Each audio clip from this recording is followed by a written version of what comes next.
My best friend stole my $200,000 inheritance and my husband. Yesterday, I watched them both get arrested, and I made it happen. My name is Jessica, 34 years old. I thought I had everything figured out. My husband, Ryan, married 8 years, high school sweethearts. He worked in real estate, charming smile. Everyone loved him. My best friend since college, Madison, 12 years of friendship. She was my maid of honor, godmother to the child we were planning to have, the person I trusted more than anyone. When my father died 6 months ago, he left me $200,000, his life savings. He was a mechanic who worked 70-hour weeks to give me a better life. I told Ryan and Madison the same day. We were having dinner at our house, wine, laughter, planning our future. Ryan squeezed my hand. Baby, this is incredible. We can finally start that family. Put a down payment on a bigger house. Madison hugged me tight. Your dad would be so proud. You deserve this. I had no idea they were already sleeping together. It started small. Ryan working late. Madison canceling plans, text messages he'd hide, perfume I didn't recognize on his shirts. I told myself I was paranoid. Grief makes you crazy, right? Then came March 15th, 3 months after I received the inheritance.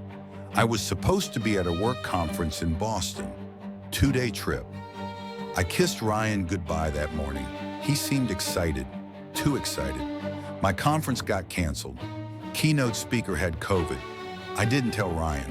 Something in my gut said, don't call, don't text, just go home. I pulled into our driveway at 2 p.m. Madison's car was there, her silver Lexus, the one I helped her pick out last year. I opened the front door. Quiet, then I heard it. Laughter from upstairs, from our bedroom. I walked up those stairs. Each step felt like walking to my own execution. Pushed open the bedroom door. Ryan, Madison, in our bed. The bed where I slept every night, where I cried about my father's death, where Ryan held me and promised forever. They didn't even stop right away. Madison's eyes met mine first. She gasped, scrambled for the sheets. Ryan turned, his face went white. Jess, you're supposed to be in Boston. That's what he said. Not I'm sorry, not this is a mistake. You're supposed to be in Boston. I didn't scream. I didn't cry.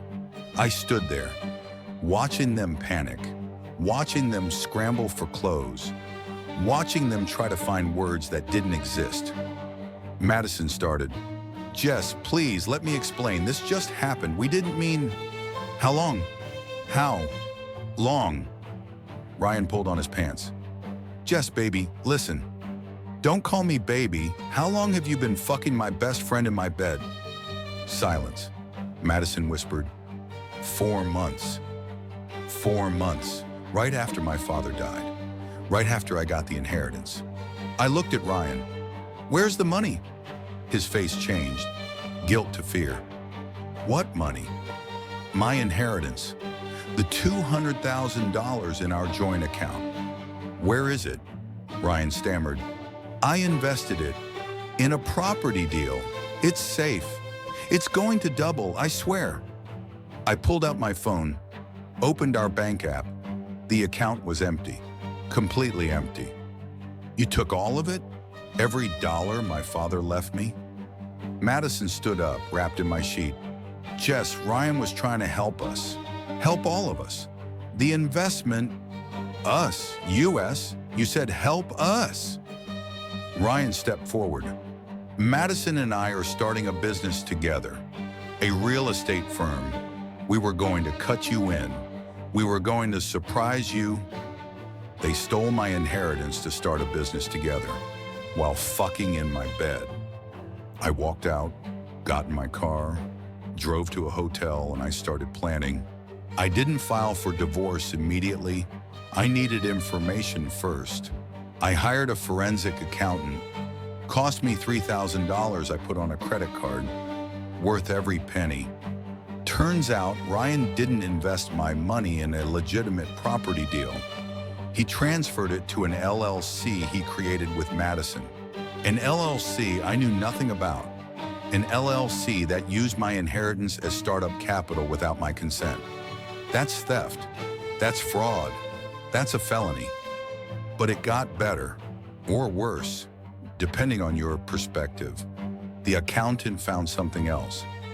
Ryan had been skimming money from his real estate clients for 2 years, moving funds between accounts, delaying closings, pocketing the interest, small amounts, 500 here, 1,000 there, over 2 years, $87,000. And Madison knew. Her name was on emails, on documents. She helped him hide it.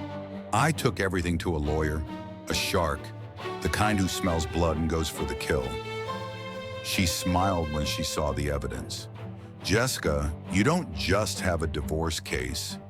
You have a criminal case, multiple felonies, wire fraud, embezzlement, theft.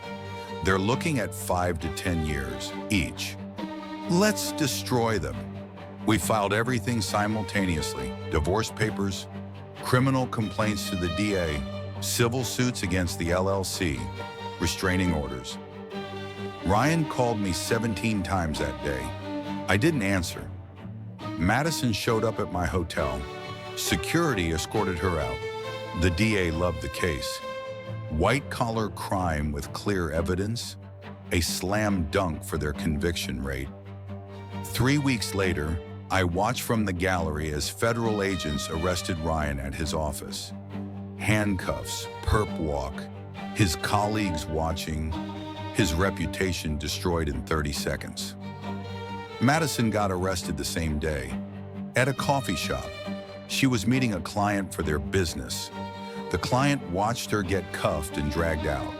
The trial took 6 months. I testified, showed the bank records, the emails, the lies. Ryan's lawyer tried to claim I gave permission, that I knew about the investment. My lawyer destroyed him, showed the timeline, showed that I was never on the LLC paperwork, showed that Ryan forged my signature on transfer documents. The jury deliberated for 4 hours. Guilty on all counts. Ryan got 7 years in federal prison. Madison got 5. They both have to pay restitution. $200,000 to me, $87,000 to Ryan's clients. They'll never work in real estate again. Felony convictions, disbarred from every professional license. The house, I got it in the divorce. Sold it immediately. Couldn't stand to live there. I took my father's money back.